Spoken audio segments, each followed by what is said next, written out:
Everyone, welcome back to big frame consulting engineers. हमारा last topic था reinforced cement concrete और आज हम देखने वाले हैं अंडर रीइंफोर्स्ड, ओवर रीइंफोर्स्ड और बैलेंस रीइंफोर्स्ड सेक्शन के बारे में। बट इन तीनों टॉपिक्स पर जाने से पहले मैं चाहूँगा कि आप सब व्यूअर्स यहाँ पर देख लें इस इमेज को, जिसमें कि हम स्मॉल बी से इसके विड्थ को शो कर रहे हैं बीम के, और स्मॉल डी से इसके इफेक्टिव डेप्थ को शो कर रहे हैं, कैपिटल डी से इसके ओवरऑल डेप्थ को डिनोट कर सकते हैं, और n is equal to critical neutral axis जो लिखा हुआ है, यही सबसे बड़ा मेजर रोल प्ले करने वाला है इस ओवर रीइंफोर्स्ड, अंडर रीइंफोर्स्ड और बैलेंस रीइंफोर्स्ड सेक्शन को समझने के लिए। तो मैं उम्मीद करता हूँ कि आप सब इस इमेज को प्रॉपरली ऑब्जर्व कर चुके होंगे। बी से इसके इंटायर विड्थ को हम शो कर रहे हैं, स्मॉल डी से इफेक्टिव डेप्थ को दिखा रहे हैं। अब जो इफेक्टिव डेप्थ है वो है कि एक्चुअल में तो टॉप फाइबर ऑफ कंक्रीट से लेकर के बॉटम रीइंफोर्समेंट के मिडिल तक के डिस्टेंस को हम इफेक्टिव डेप्थ बोलते हैं। जनरली आरसीसी के डिज़ाइन में ये डी ही वैल्यूएबल माना जाता है डिज़ाइन पॉइंट ऑफ व्यू से, और n is equal to critical neutral axis जो है ये मेजर रोल प्ले करने वाला है इन तीनों टर्मिनोलॉजीज़ को समझने के लिए। तो आइए स्टार्ट करते हैं ओवर रीइंफोर्स्ड सेक्शन से। जैसा कि इसके नाम से ही पता चल रहा है, ओवर रीइंफोर्स्ड मीन्स कि यहाँ पर रीइंफोर्समेंट की क्वांटिटी जो है वो थोड़ा हायर साइड में है।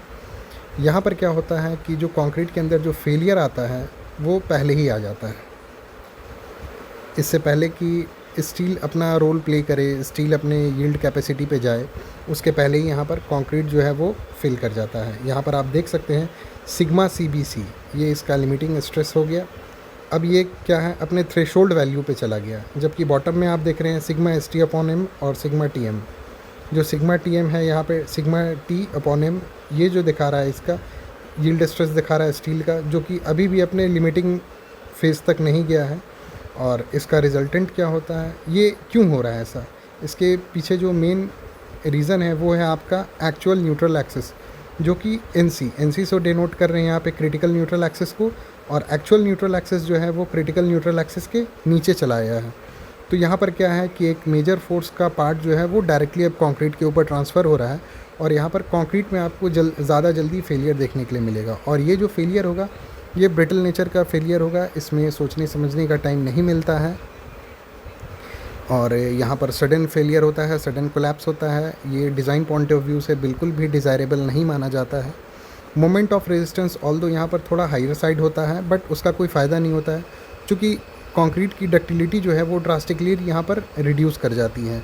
यहाँ पर जो फोर्स रिस्पॉन्सिबल है फेलियर के लिए उसे हम कंप्रेशन बोल सकते हैं, कंप्रेशन फोर्स।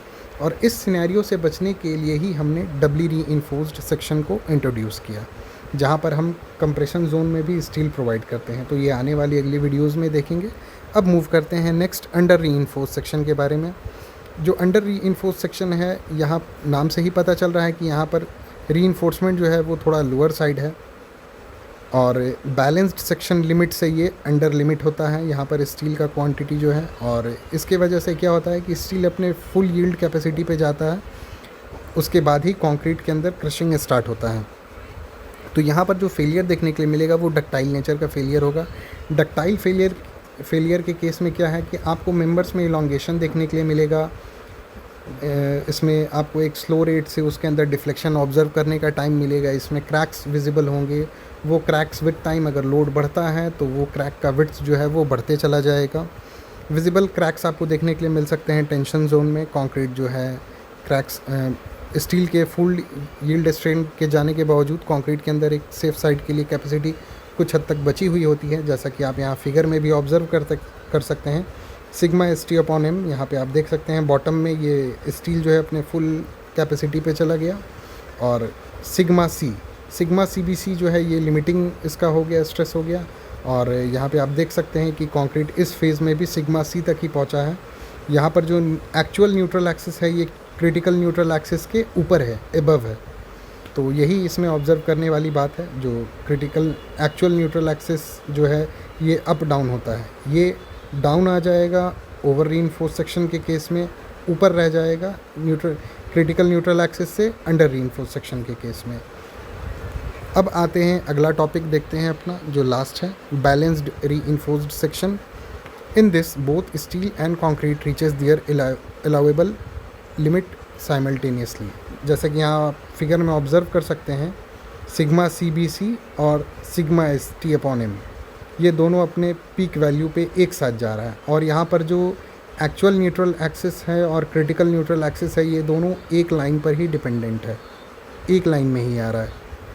यहाँ भी फेलियर जो है वो आपको डक्टाइल फेलियर देखने के लिए मिलेगा, और यहाँ स्टील और कंक्रीट दोनों साइमल्टेनियसली फेल करेंगे अपने थ्रेशोल्ड वैल्यू पे जा कर के। ये डिज़ाइन पॉइंट ऑफ व्यू से इसे मॉडरेट माना जाता है एक्सेप्शन के तौर पर, और यहाँ इसको जनरली प्रेफर नहीं किया जाता है, क्योंकि थोड़ा भी अगर आपके इफ़ेक्टिव कवर में या इफ़ेक्टिव डेप्थ में थोड़ा बहुत भी चेंजेस आता है, तो इसके वजह से क्या होगा कि आपका जो डेप्थ है एक्चुअल न्यूट्रल एक्सिस का, वो क्रिटिकल न्यूट्रल एक्सिस के नीचे चला जाएगा अगर आपका किसी भी रीज़न से कवरिंग ओवर होता है तो, क्योंकि क्रॉस सेक्शन तो आपके बीम का सेम रहना है, तो इसीलिए इसे हम जनरली प्रेफर नहीं करते हैं। यहाँ पर आपका फेलियर टेंशन और कंप्रेशन दोनों ही फोर्सेस के वजह से रिस्पॉन्सिबल होगा। ये एक आइडियल सिनेरियो है, but always we use to prefer under reinforced section for design point of view. किसी भी बिल्डिंग को डिज़ाइन करते हैं अंडर रीइंफोर्स्ड सेक्शन के लिए ही डिज़ाइन मान के किया जाता है। ये एक सेफ़र साइड डिज़ाइन देता है और एक सेफ़ प्रैक्टिस भी है। मैं उम्मीद करता हूँ कि इस वीडियो से आप लोगों का कंसेप्ट क्लियर हो गया होगा इन तीनों टॉपिक्स के regarding, over reinforced section, under reinforced section and balance reinforced section. अपने आने वाले अगले वीडियोज़ में हम देखेंगे doubly reinforced section and single reinforced section in more detail. Video अच्छी लगी हो तो प्लीज़ लाइक करें, शेयर करें, सब्सक्राइब करें। Thanks for watching.